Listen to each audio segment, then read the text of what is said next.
오늘 하나님께서 주시는 말씀은 창세기 4장 1절에서 7절까지입니다. 창세기 4장 1절에서 7절까지입니다. 우리 한 절씩 교독하겠습니다. 4장 1절에서 7절 한 절씩 교독합니다. 아담이 그의 아내 하와와 동침하매 하와가 임신하여 가인을 낳고 이르되 내가 여호와로 말미암아 등남하였다 하니라. 그가 또 가인의 아우 아벨을 낳았는데 아벨은 양치는 자였고 가인은 농사하는 자였더라.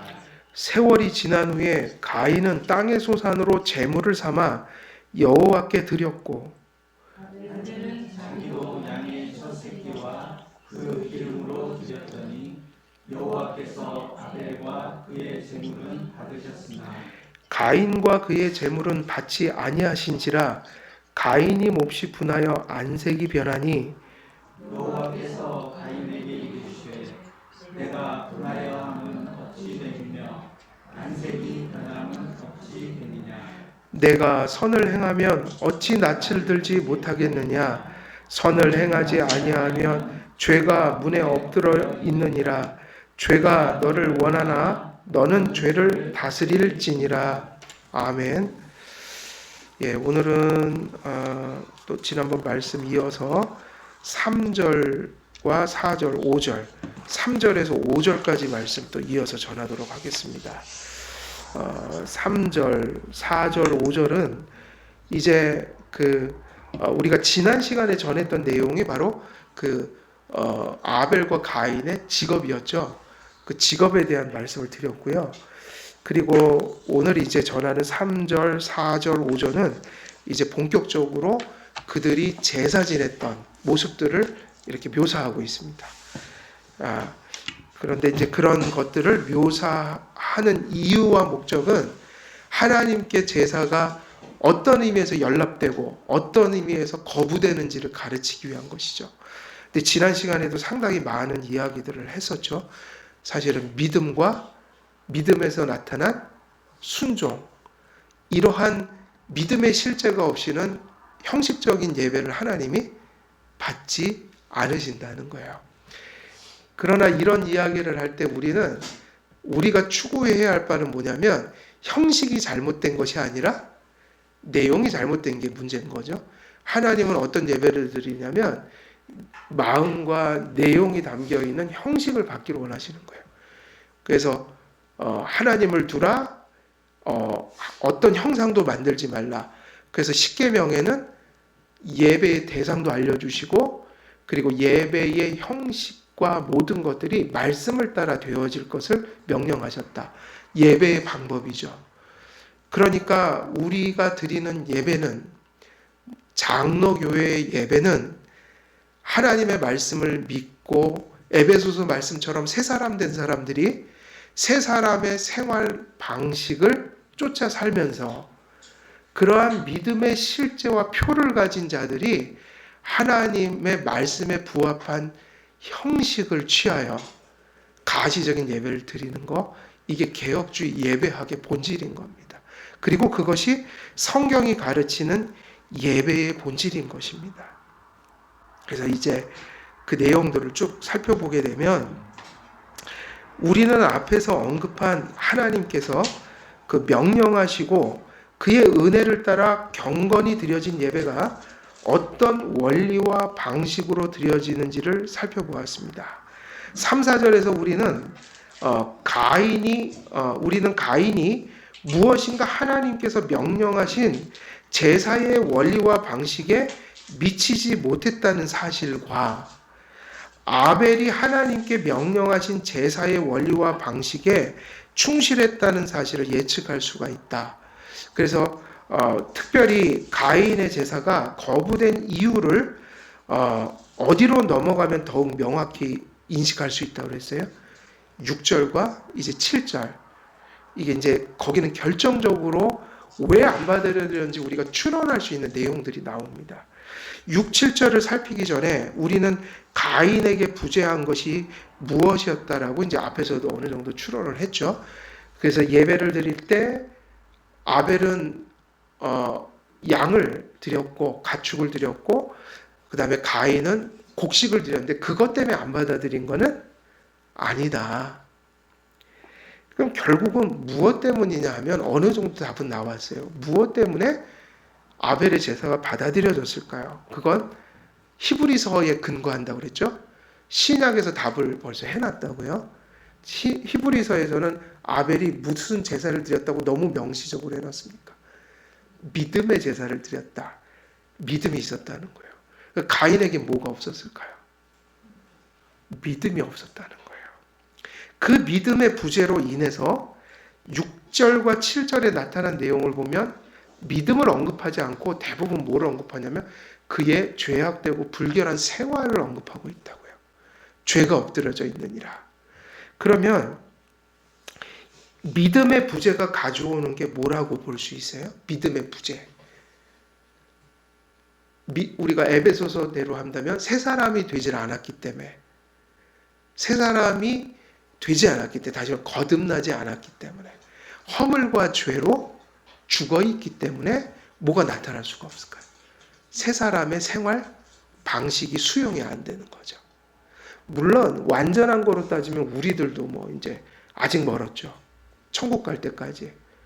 근데 우리에게 아무리 그게 부족해도 실제가 있습니다. 그렇죠? 하나님의 말씀을 쫓아 사는 삶의 실제. 그렇게 살기도 하고 연약하니까 엄청 이렇게 고뇌를 하고 스트러글을 일으키고 그죠? 그리고 또 어쩔 땐 넘어지니까 회개도 하지만 중요한 건 이런 실제가 있다.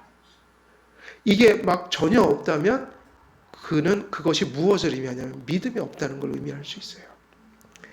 그래서 믿음의 부재이면서 이 믿음의 부재는 어디로 가냐면 삶의 부재가 나타나는데 그렇다면 이것이 제사를 하나님께 받아들이게도 하고 받아들이지 않게도 하는 근거가 된다. 이렇게 우리는 이해할 수가 있죠. 믿음과 순종의 부재는 무엇보다 가인의 마음속에 하나님에 대한 무엇이 없다고 우리가 예측을 해야 되는 거 지식이 없었다. 지금 같으면 말씀이 없었고 교리적 인식이 없었다. 그러니 하나님 자기가 믿어야 될 믿음의 대상이 불분명해지는 거죠. 그러니까 하나님께서 베풀어 주신 은혜에 대한 인식도 없는 거죠. 하나님을 모르고 하나님이 우리에게 베풀어 주신 은혜를 모를 때 뭐가 나올 수 없을까요? 감사가 나올 수 없죠. 제사의 본질은 믿음인데 그 믿음은 어떤 믿음일까요? 감사죠. 왜냐하면 하나님을 안다는 건 하나님을 알고 그가 행하신 일을 안다는 거니까요. 그럼 그가 행하신 일이 뭐죠? 우리에게 베푸신 한없는 은혜예요. 바로 아담이 가르쳐 줬을 야 우리가 정령 죽으리라 했는데 아담이 아이고 내가 그래도 소망을 갖게 됐다. 이 사실은 죽어야 되는데 왜냐? 여자의 후손을 보내주신단다. 와 죽어야 되는데 지옥 가야 되는데 소망을 갖게 됐다. 그게 아벨의 믿음이었던 거예요. 그래서 이런 것이 가슴 속에 들어올 때 이제 우리는 뭐를 쫓아 살는 믿음도 생깁니까? 하나님을 알고 하나님의 은혜를 알고 그리고 뭐를 알아야 돼요? 하나님이 그렇게 우리를 구원해 주셨으니 그럼 그런 좋으신 하나님이 뭐를 원하실까? 뜻이죠. 뜻. 그게 하나님의 계명이에요. 그의 마음 중심에는 하나님의 선하심과 그분의 지존하심을 경외하는 의식이 부족했습니다. 가인에게 그것이 부족했다는 겁니다. 혹은 없었다는 거예요. 근데 성경을 잘 보면 가인은 믿음이 없었던 것 같아요. 그는 구원을 못 받은 사람의 계보에 들어가니까 사실은. 이런 믿음 없는 제사는 오직 외관적이고 의식적인 제사 외에 하나님께 아무것도 드릴 것이 없습니다. 그러니까 형식이 아무리 올바라도 믿음과 이러한 믿음의 실제적인 것이 그 사람의 마음과 삶 속에 없다면 갖추어진 형식은 뭐로 빠지는 거예요? 갖추어진 형식이 원래 좋은 건데 본질이 없으니까, 내용이 없으니까 그건 어디로 흐르게 돼 있는 거죠? 외관적이고 의식적인 그런 거로 빠지게 되죠. 의식과 외관은 내면적이고 영적인 실제의 표로서만 의미를 가질 수가 있습니다. 인간은 외관적인 것만 보지만 하나님께서는 뭐를 보실까요? 중심을 보신다. 그래서 이제 이런 개혁주의를 추구하는 분들이 이런 하나님의 말씀에 근거한 모든 형식들을 중요시하지만 그것이 진정한 의미가 있기 위해서는 그것의 정신을 분명히 인식해야 된다는 거예요.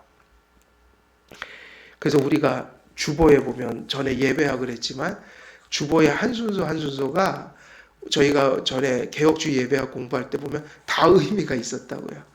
그래서 화살표로 하면 한 순서는 아래에서 위로 돼 있고 한 순서는 위에서 아래로 돼 있는데 그게 하나님이 우리에게 주시는 것과 우리가 하나님께 응답하는 것. 다시 말하면 예배의 순서는 그냥 흘러가는 게 아니라 끊임없이 이 회중과 하나님이 각자의 소통을 하면서 가는. 근데 그 의미들을 모른다면 주보 순서는 그냥 기계적으로 흘러가는 거죠. 그래서 하나님은 무엇을 보시냐면 중심을 보신다는 겁니다. 가인이나 아벨이나 외관상 모두 동일했던 것은 사실은 형식적으로 문제가 가인에게 그렇게 없었다는 거예요.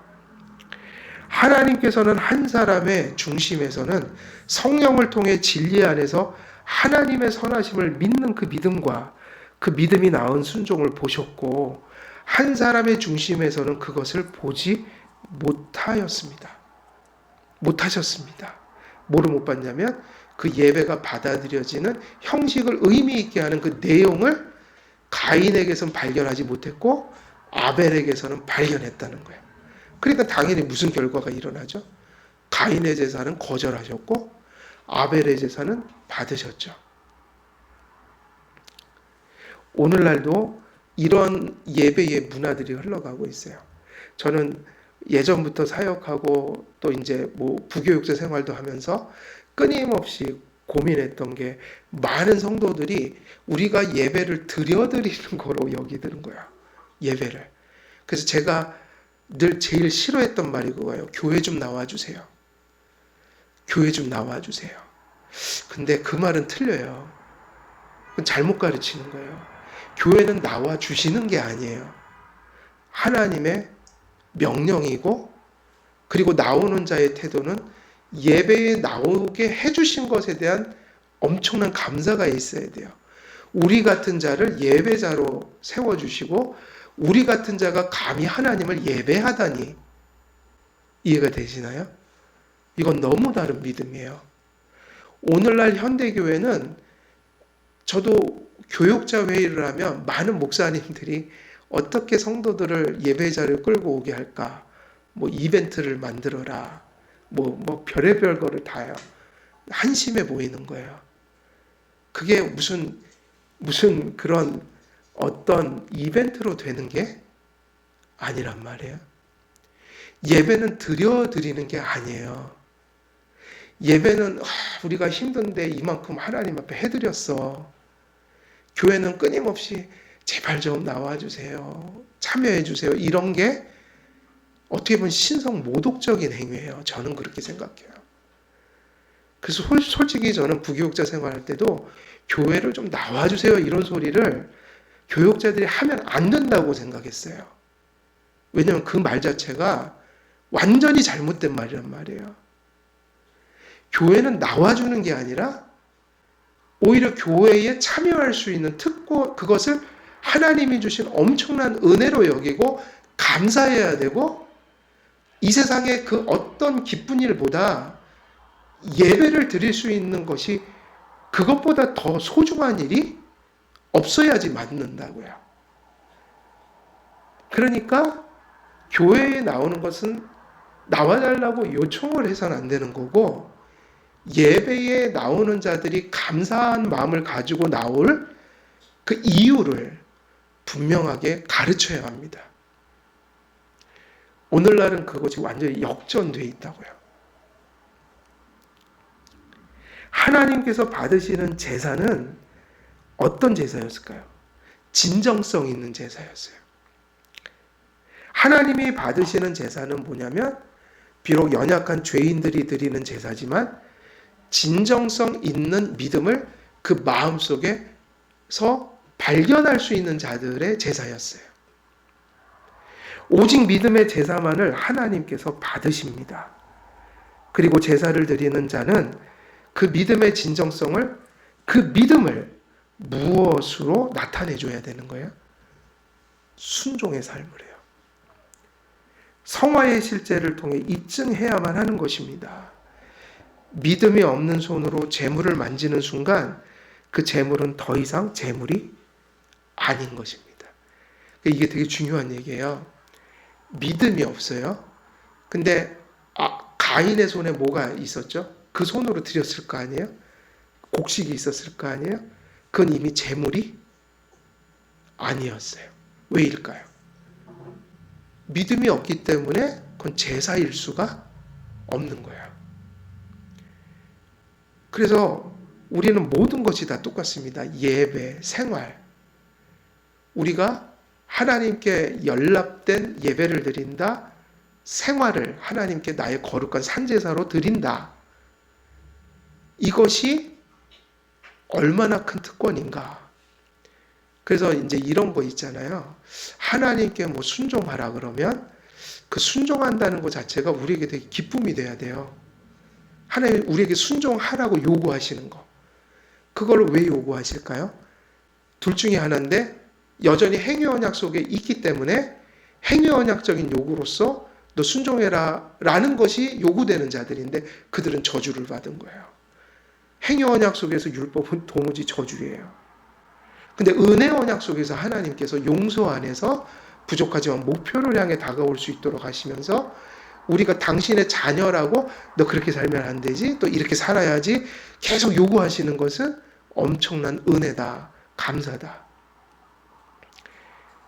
제가 초등학교 때 그 기억은 아직도 남아요. 전에도 가끔 얘기를 했지만 저는 초등학교 때 선생님이 이렇게 심부름 시키는 것은 엄청난 그 기쁨이었어요. 여러분도 그런 걸 느껴보셨나요? 초등학교 다니면 꼭 반장 이런 애들을 심부름 시켜요. 그럼 그게 그렇게 부러운 거예요. 그리고 이제 엄마들 잘 찾아오는 엄마들. 옛날에는 치맛바람이라는 게 있었어요. 선생님도 그런 애들하고 소통해요. 운동회 하다가 무릎이 탁 깨졌는데 그 치맛바람 일으키는 그 자녀는 막 선생님이 깜짝 놀라서 막 양호실 데려다요. 근데 저는 무릎이 까져고 피가 질질 나는데 선생님 다쳤어요. 그러니까 제대로 쳐다보지도 않더라고요. 양호실 가라 그러시더라고요. 이게 말이 이게 어감이 달라요. 그때 상처받은 게 있어요. 선생님들이 차별하는구나. 그런데 4학년이 돼갖고 우리 선생님이 담임 선생님이 대단한 걸 시킨 게 아니에요. 야, 나 저기 퇴근할 때 교장실에서 신발 갖다 놔라. 그럼 그냥 끝나면 달려가서 신발 그 여자 선생님인데 그 하이힐 갖다가 선생님 앞에 탁 갖다 놔드리고 끝나면 그거 갖다 드린 게 제 임무였어요. 근데 그거를 대단한 감투로 여긴 거예요. 와, 선생님이 나한테 심부름도 시키네. 근데 그때 생각하면은 그게 별것도 아닌단 말이에요. 특권의식을 갖는 거예요. 완장 찬 거죠. 야, 선생님이 나한테 미션을 주셨다. 근데 하나님이 우리에게 순종하라는 거는요, 하나님의 은혜 언약 안에서 순종은, 요구는 하나님의 자녀가 아닌 자에게 요구하지 않으셔요. 그래서 순종한다는 것을 들으면서 하나님이 나를 자녀로 여겨주시네. 나를 은혜 언약 백성으로 여겨주시네. 그리고 순종하면서 야, 이게 특권이다. 비록 넘어지지만 또 나는 은혜 언약 속에 있으니 회개해야지. 이게 모든 것들이 이 순종으로의 부르심 자체가 은혜 언약 백성에게 주어진 특권이면서 그들이 은혜 언약 속에 있다는 또 증거이기도 한 거예요. 그래서 이것이 사실은 감사여야 합니다. 감사여야 해요. 믿음이 없이 불결한 손으로 재물을 만지는 순간 그 재물이 아니라고 그랬듯이 지금도 마찬가지입니다. 우리에게 만약 믿음이 없다면 우리가 드리는 예배도 형식적인 어떤 순종도 어떤 생활도 그리고 예수님에 대해서 말씀에 대해서 얘기하는 그 대화조차도 다 그건 외식일 뿐이에요. 그건 하나님이 주신 것이 아니다. 그러니까 뭐가 중요한 거죠? 부족함은 괜찮아요. 연약함도 괜찮아요. 그건 누구나 다 있어요. 뭐가 중요하죠? 거창함이 아니다. 화려함이 아니다. 어떤 예배이면서 어떤 삶이어야 할까요? 진정성 있는 믿음으로 진정성이 있는 순종을 해야 된다고요. 그럴 때 그게 뭐와 같냐면 우리의 삶을, 예배를, 생활을 다시 말하면 우리의 손에 들려진 하나님께 드리는 모든 것들이 뭐로 바뀌는 거죠? 재물로. 그게 재물이다. 재물은 이미 부패되어 재물일 수가 없다. 다시 말하면 믿음 없는 손으로 그걸 드릴 때 재물이 아닌 것을 넘어서 그의 손에 들려진 게 다 어떻게 되는 걸까요? 부패되는 거예요. 그러니까 한길교회가 믿음으로 예배하고 믿음으로 생활하는 것, 완전할 수는 없어도 그거에 진정성 있는 그런 믿음으로 예배하고 생활하지 않게 되면 뭐가 부패될까요? 예배가 부패되는 것이고 우리의 생활이 부패되는 거죠. 그래서 사도 바울이 우리에게 교훈하기를 모든 것을 무엇으로 하라고 그랬어요? 모든 것을 무엇으로 하라고 그랬죠? 믿음으로 하라고 그랬죠. 크건 작건 또 예배이든 생활이든 그 크고 작은 모든 일들을 먹든지 마시든지 무엇으로 해야 합니까? 믿음으로 해야 한다. 믿음이 없는 사람은 죄를 범하면서도 회개하지 않기에 회개하지 않는 손으로 재물을 만지려 덤벼들지만 그 재물이 곧 부패하게 됩니다. 그러나 믿음으로 드리는 재물, 순종으로 드리는 재물, 비록 연약하고 불완전하여 넘어질지라도 정직하고 진정성 있는 회개 속에서 진정성이 있는 믿음으로 재물을 드릴 때 비록 우리가 그 재물이라는 것이 세상에 존재하는 물질이지만 예를 들면 양이었고 그게 곡식이었지만 그건 하나님의 눈에 이미 세상의 어떤 물질이 아니라 뭐인 거예요? 그건 이미 재물이에요. 그건 이미 재물이다. 그래서 이렇게 이사야서 1장 15절은 이렇게 기록합니다. 너희가 손을 펼 때에 내가 내 눈을 너희에게 가리고 너희가 많이 기도할지라도 내가 듣지 아니하리니 이는 너희의 손에 뭐가 가득하기 때문이에요. 피가 가득함이라. 구약시대에 이 많은 제사를 지냈던 이스라엘 백성들이 악한 일을 통해서 손에다 뭐를 묻혔을까요? 피를 묻혔다고요. 누구처럼? 아합과 그 이세벨과 같은 이스라엘의 종교 지도자들이 나왔고 세상이 흉흉해지고 포악해지면서 많은 사람들이 이웃의 피를 흘렸다고요. 하나님이 뭘 보신 거예요? 그 손에 묻혀있는 피를 보셨죠. 그럴 때 그 재물은 더 이상 재물이 아니었다는 거예요. 회개가 중요하지만 실상 회개는 오직 믿음에서만 나올 수 있는 믿음의 열매일 뿐입니다. 그런 의미에서 믿음만이 우리를 깨끗하게 할 수 있습니다. 믿음의 어머니는 늘 뭐죠? 믿음의 어머니는 늘 무엇을 출산할까요? 믿음의 어머니는 늘 회개와 생활의 열매라는 것을 출산한다. 그러므로 성경은 믿음으로 범죄한 죄인이 깨끗해질 수 있다고 선언합니다. 뭐라고 그랬냐면 믿음으로 그들의 마음을 깨끗이 하사 그들이나 우리나 차별하지 아니하셨느니라. 사도행전 15장 9절에 나와 있어요.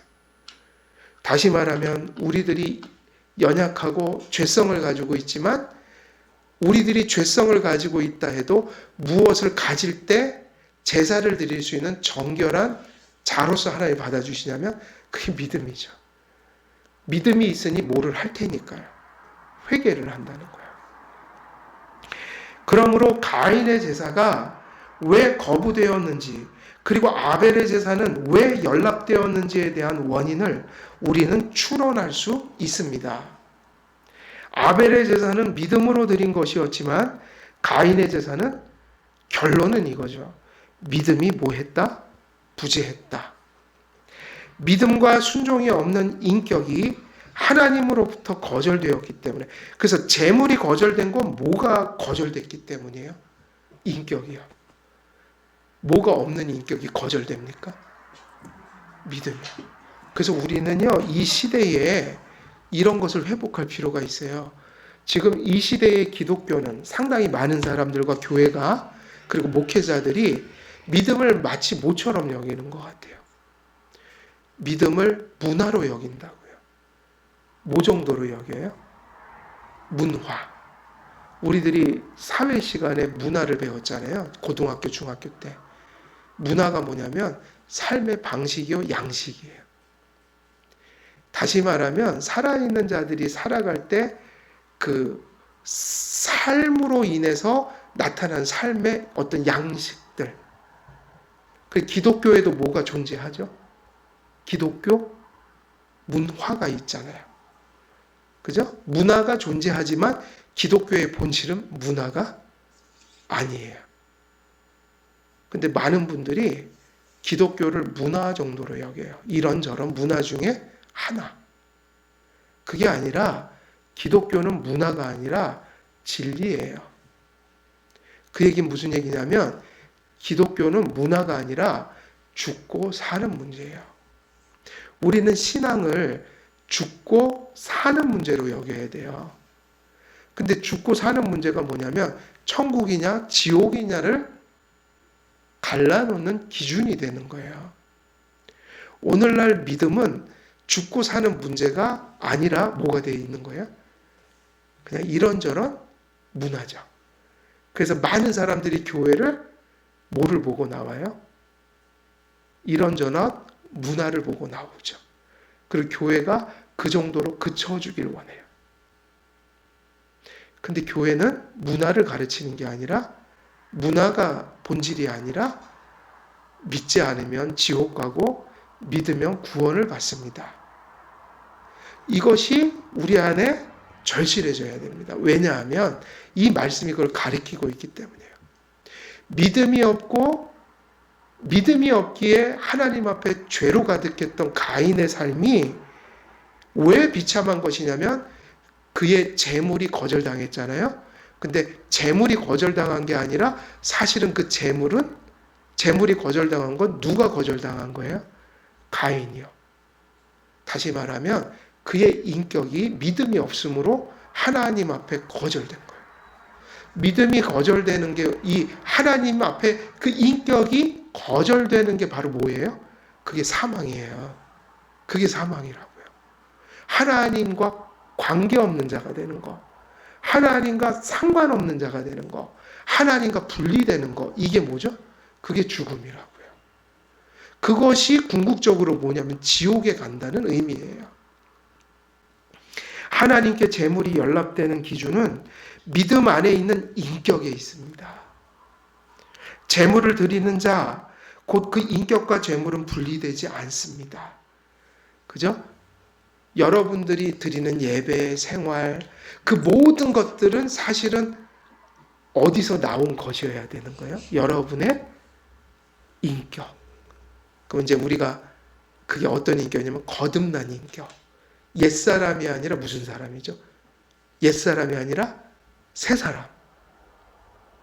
그 인격이 예배로 나고 생활로 나타나고 순종으로 나타나고 기도로 나타나고 찬송으로 나타나는 것일 뿐이에요.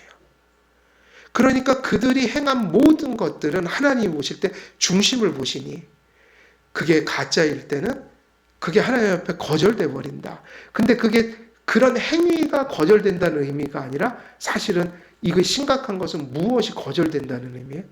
그의 인격이, 믿음이 없는 인격이 거절된다. 이것이 죽고 사는 문제여야 한다. 이것은 심각해야 한다. 이것이 기독교의 원래 메시지거든요. 근데 오늘날 현대교회들은 이걸 다 뭐로 바꿔버렸냐면 그냥 교회 가면 문화를 누리는 것으로 이해를 해버리는 거예요. 그래서 우리 집사람이 가끔은 학부형들하고 가끔 커피도 마시고 자꾸 사귀는데 전도를 가끔 해요. 우리 교회 얘기 다 듣다가 안 오는 이유가 그거예요. 뭘까요? 아이들 따로 봐주는 부서가 있냐는 거예요. 그리고 다 어디 가냐면요. 저기 뭐 세중앙교회, 열린교회, 평촌교회 이런 데 가요. 그때 어디 교회 갔대? 안양교회인가요? 왜 가는 이유가 딱 하나예요. 그게 아니에요. 거기가 어떤 신앙을 추구하고 뭐 그게 아니라 자기 애기들을 이제 맡기고 예배 시간에 편안하게 예배 드리고 싶은 거예요. 근데 그것도 저는 이제 별로 성경적이지 않다. 그죠? 아이들이 장년들과 같이 예배를 드리는 게 맞을 뿐더러 또 교회를 선택하는 이유가 그런 시설이 잘 돼 있는 거를, 물론 그거를 찾을 수는 있지만 그것보다 더 중요한 게 되게 많잖아요. 근데 지금 문화라는 얘기가 그거예요. 다른 게 본질적인 게 죽고 사는 문제가 아무리 잘 돼 있어도 그거 하나가 안 돼 있으면 교회를 갈 생각을 하지 않는다는 거예요. 엄마들이. 이거는 정말 심각한 얘기예요. 유아실에 구원이 있지는 않잖아요. 그렇지 않아요? 유아실은 그게 본질은 아니잖아요. 그게 중요한 게 아니다. 근데 요즘에는 엄마들이 그게 되게 중요해져 있어요. 그러니까 이제 너도 나도 그렇게 하려고 하지만 우리는 일부러 안 하죠. 그렇게. 예, 적게 오더라도 그렇게 안 가죠. 오히려 오시면 우리 아이들도 성도로서 함께 예배해야 합니다. 이게 맞는 거예요. 예. 재물을 드리는 자, 곧 그 인격과 재물을 그 인격과 재물이 분리돼서는 안 된다. 사실 가인과 아벨의 제사의 외적인 차이점들은 행위 이면의 원리로서 믿음의 실제와 부재로부터 나타난 것이라 할 수 있습니다. 이 대원리 안에서 우리는 아벨의 제사가 가인의 제사보다 어떤 걸 가졌다고 이제 추론할 수 있어요? 월등한 가치를 가졌다. 어떤 가치냐면 신앙적 가치. 하나님의 보시기에 그분이 기뻐할 만한 가치를 가졌다.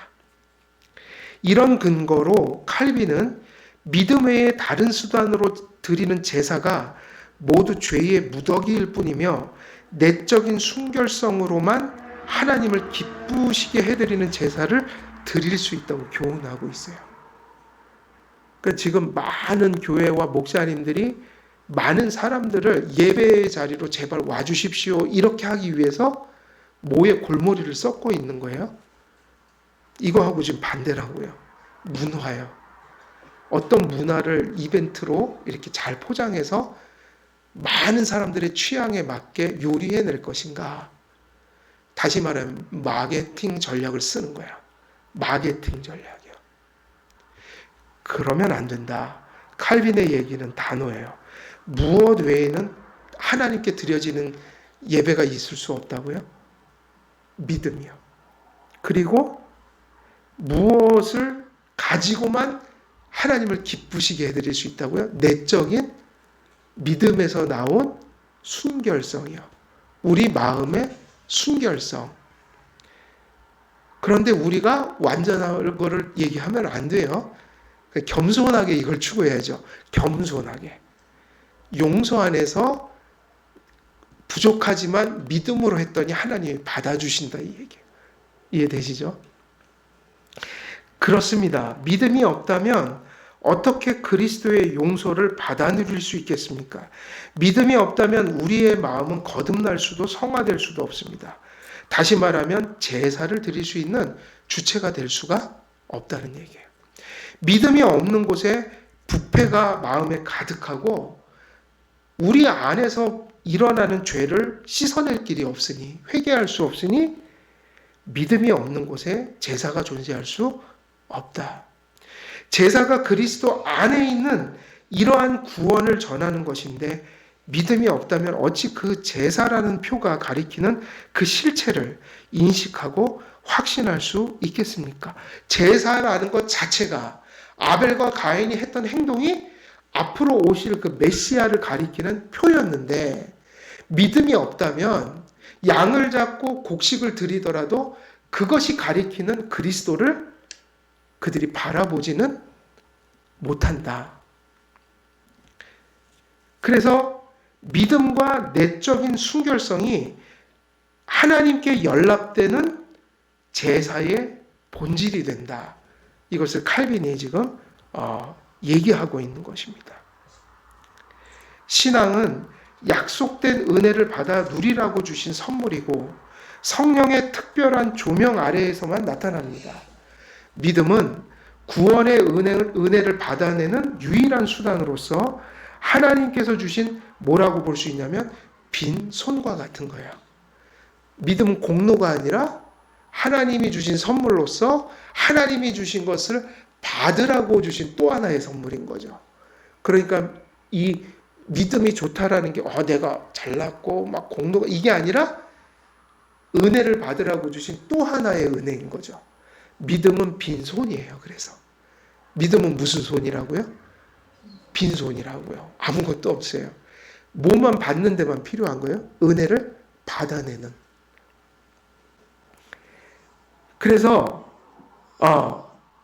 하나님께서는 말씀과 성령으로 마음속에서 신앙을 베풀어 주셔서 구원을 인식하게 하시고 확신하게 하시고 그것을 갈망하게 만드십니다. 그래서 구약의 제사도 마찬가지였지만 신약의 제사, 우리 신약의 이 예배는 뭐가 본질인 것일까요? 하나님의 말씀과 그 말씀을 통해서 하나님을 바라보게 하는, 예배의 대상을 바라보게 하는, 그 예배의 대상 되신 하나님께서 주신 은혜를 바라보게 하는, 그래서 너무 감사해서 그의 뜻을 쫓고 싶은 갈망하는 자들에게 이것이 하나님의 뜻이라고 그것을 보게 하는 유일한 근거고 토대가 된다. 그래서 요한복음에서 사마리아 여인에게 예배를 가르치실 때 예수님이 어떻게 가르치셨어요? 예배를 드릴 때 어떻게 드리냐면 영과 진리 안에서. 영은 뭐냐면 성령이 지배하는 마음, 성령님이 조명하는 마음. 근데 왜 조명하시냐면 뭐를 깨달으라고요? 하나님의 말씀을 믿고 깨달으라고, 다시 말하면 진리 안에서. 그래서 교회에는 말씀과 성령이 역사하면요 다 된 겁니다. 모든 것이 다 됩니다.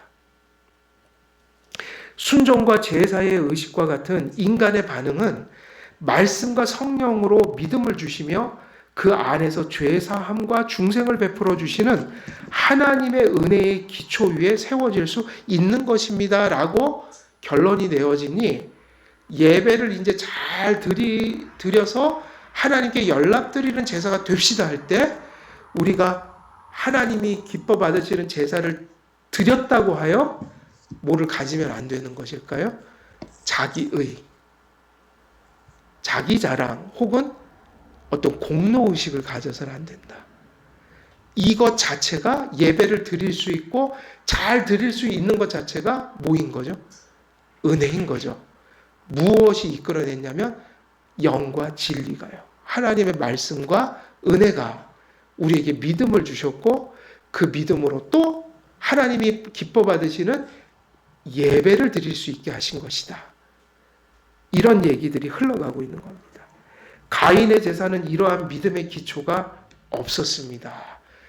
계속 반복되죠. 가인에게는 이런 것이 없었습니다. 그러므로 실제로 참 제사를 수행할 수 없었습니다. 그에게 믿음이 없었기 때문이죠. 그리스도의 공로로 하나님과 화해한 자만이 하나님께 나아갈 수 있는데 하나님과 어떻게 화해를 할까요? 이 죄인된 우리가 믿음으로 화해하는 거죠. 믿음 외에는 없는 거죠. 우리 중보자 되신 그리스도를 믿는 믿음이 없이는 하나님과 절대로 화목할 수가 없는 것입니다.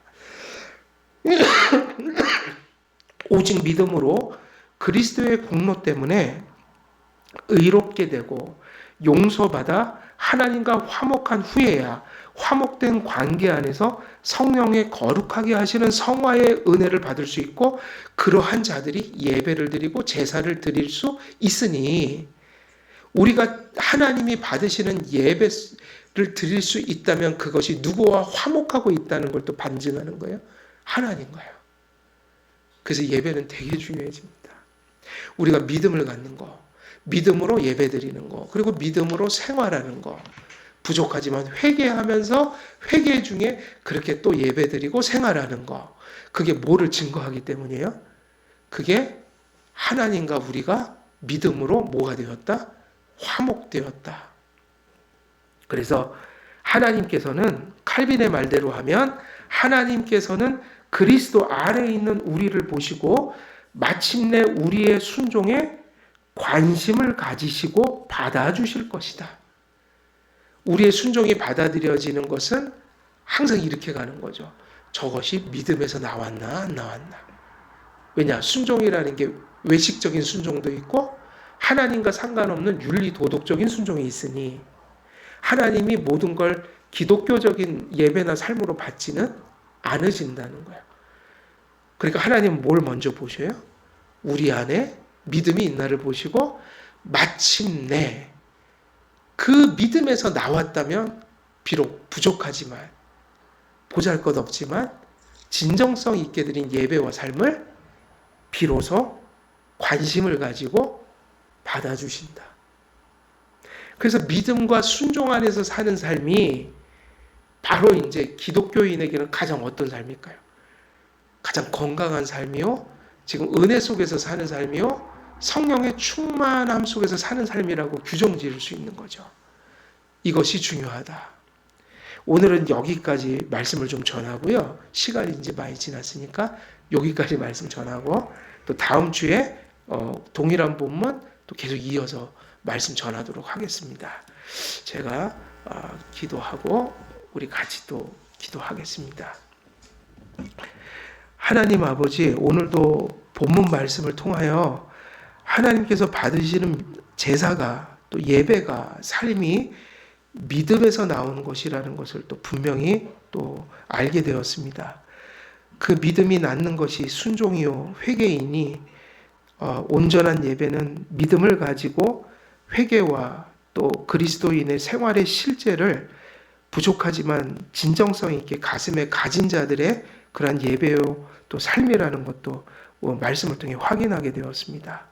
아버지 하나님께서 우리의 심령 속에 믿음을 주시고 또 구원을 주셔서 우리가 이와 같은 믿음으로 예배드리며 생활할 수 있는 것, 하나님께 가장 받은 큰 복인 것을 또 고백드리고 또 감사할 수 있도록 은혜 내려 주시옵소서.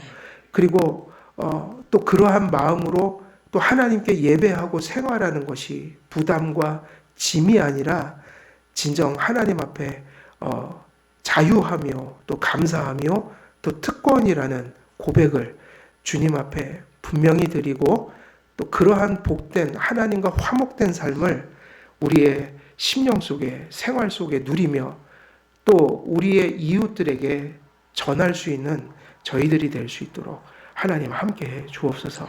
감사드리오며 우리 주 예수 그리스도의 이름으로 기도드리옵나이다.